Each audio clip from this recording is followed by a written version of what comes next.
உனக்கண்டா மாப்பிளியோய், டெல்லியிலேருந்து பேசுகிறேன்.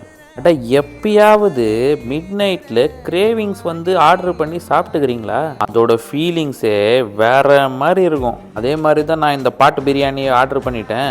பார்த்தா அது வெஜ்ஜாக கொடுத்துட்டானுங்க.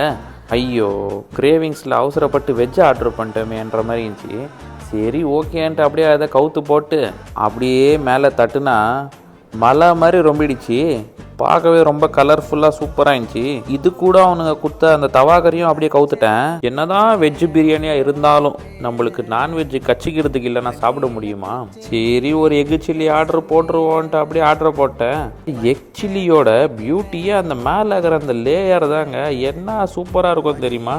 சரி நம்ம ஸ்டைலில் சாப்பிட ஸ்டார்ட் பண்ணிடலான்ட்டு அப்படியே அந்த ரைஸ் மேலே அந்த எக் சில்லியை விட்டு அதை மேலே கொஞ்சம் ரைஸை போட்டு அதை மேலே கொஞ்சம் அந்த கிரேவியை மிக்ஸ் பண்ணி சாப்பிட்டு பார்த்தா ஐயோ ஐயோ ஐயோ அவ்வளோ டேஸ்ட்டு.